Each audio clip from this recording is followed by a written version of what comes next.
Are you fatigued with all the fat facts flying around? Let's butter you up with the skinny on dietary fat and weight loss.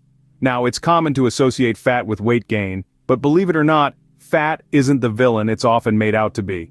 In fact, dietary fat plays a crucial role in our bodies, from providing energy to supporting cell growth. The trick is knowing how much fat you need and choosing the right types. It's not about banishing fat from your diet, but rather understanding its role in a balanced, calorie-conscious eating plan. Remember though, this video is meant to guide you through the labyrinth of fat facts and not to replace professional medical advice. So before you make any drastic changes to your diet, it's always a good idea to consult a healthcare professional. So let's chew the fat and get to the meat of the matter, shall we? You've heard it all. Fat is bad, fat is good. But what's the real deal? Let's break down the role of fat in our diets and weight loss journey. Now, fats have been demonized in the past, and sure, consuming excessive amounts can lead to weight gain. But here's the kicker: fats aren't inherently evil. In fact, they're essential for our bodies to function properly. So how does fat factor weight loss? Well, fats play a critical role in energy production. They're like the coal to your body's steam engine, providing a steady source of fuel to keep you chugging along. But remember, just like a steam engine doesn't need a mountain of coal to run, your body doesn't need an avalanche of fats. The key here is balance. Consuming more calories, whether from fats or other sources, than your body burns will lead to weight gain. So even though fats are essential, they must be consumed in moderation. Now let's talk about satiety. Ever notice how a handful of nuts can keep you full for hours, while a bag of chips leaves you raiding the pantry for more? That's where fats show their true colors. They take longer to digest compared to carbohydrates, keeping you feeling satisfied and reducing those pesky cravings. But don't get too excited and start chugging olive oil just yet.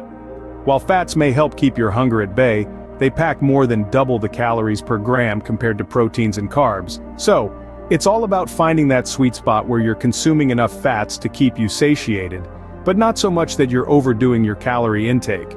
In a nutshell, fats are a vital part of our diet, providing energy and promoting satiety.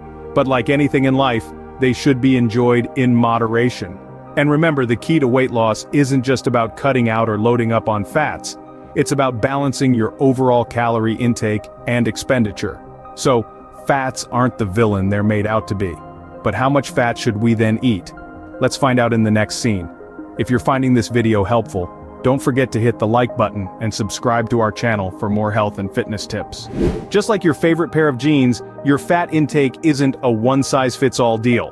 Now you might be thinking, great, more decisions to make. But don't fret, we're here to guide you through it.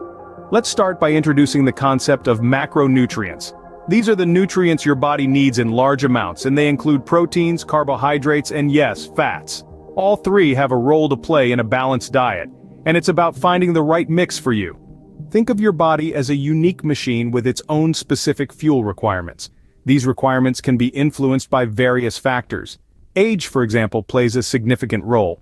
As we age, our metabolism tends to slow down, which could mean we need fewer calories, including those from fats. Your current weight is another factor. If you're carrying around a few extra pounds, you might need a different fat intake than someone who's at a healthy weight. Similarly, your activity level can drastically affect your dietary needs. If you're regularly breaking a sweat at the gym, your body might need more fuel, including fats, to keep those muscles working. And let's not forget about your personal goals. Are you aiming to lose weight, maintain your current weight, or bulk up with some muscle mass? Each goal could require a different approach to fat intake. Now, here's the tricky part. There isn't a magic number or universal percentage that fits everyone when it comes to fat intake.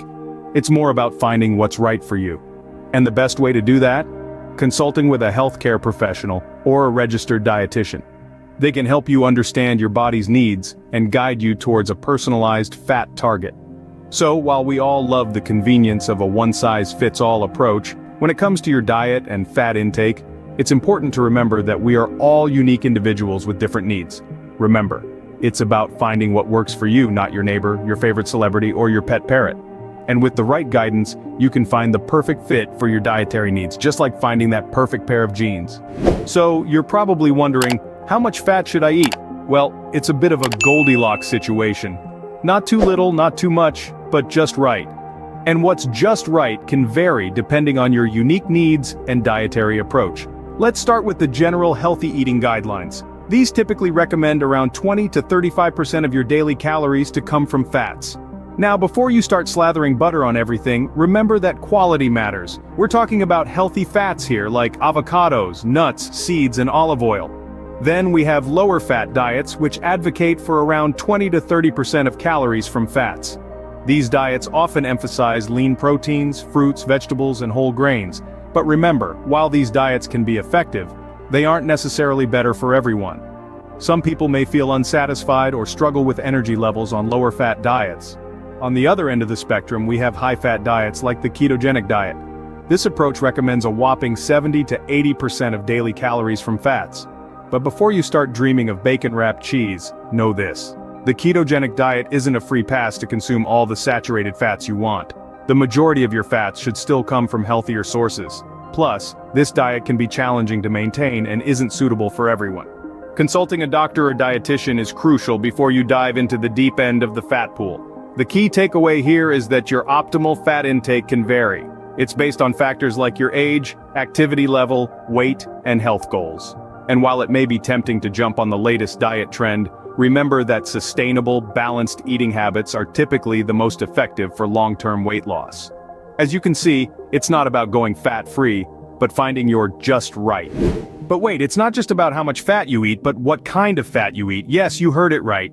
Just like there's a difference between a designer handbag and a knockoff, there's a difference between good fats and bad fats. Let's start with the good guys, unsaturated fats. These are the fats that wear the white hats in the world of dietary fats. They come in two types, monounsaturated and polyunsaturated fats. They are often liquid at room temperature. Think olive oil, canola oil, and peanut oil. Avocados, almonds, and fatty fish like salmon are also high in these heart-friendly fats. They are the heroes because they can help reduce bad cholesterol levels and provide nutrients that help develop and maintain your body's cells. On the other hand, we have the villains of the story, saturated fats. These fats are typically solid at room temperature and are found in foods like red meat, butter, and processed foods. While our bodies do need some saturated fats, too much can raise your cholesterol and increase your risk of heart disease. So it's a good idea to consume these fats in moderation. But don't be fooled by the trans fats masquerading as a healthier option. These are often found in processed foods and can increase harmful LDL cholesterol while lowering beneficial HDL cholesterol. It's best to avoid these as much as possible. The key takeaway here is to focus on quality over quantity. It's not just about hitting your fat target for the day, but making sure those fats are contributing positively to your health. Go for a mix of monounsaturated and polyunsaturated fats.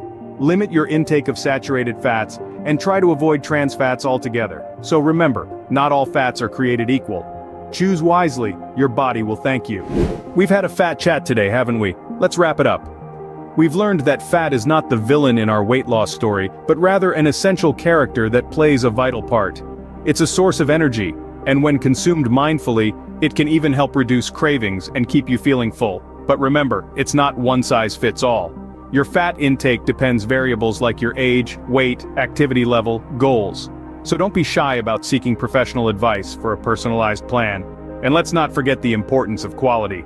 Reach for those unsaturated fats like avocados, olive oil, nuts, and seeds, and go easy on the saturated ones found in red meat and processed foods. Balance, as always, is key. So there you have it, folks. Remember, it's not about fearing the fat, but about embracing a balanced and personalized approach to your diet. Here's to your health. And before we go, if you found this video informative and helpful, be sure to give us a thumbs up and subscribe to our channel for more content like this. Let's continue this health journey together.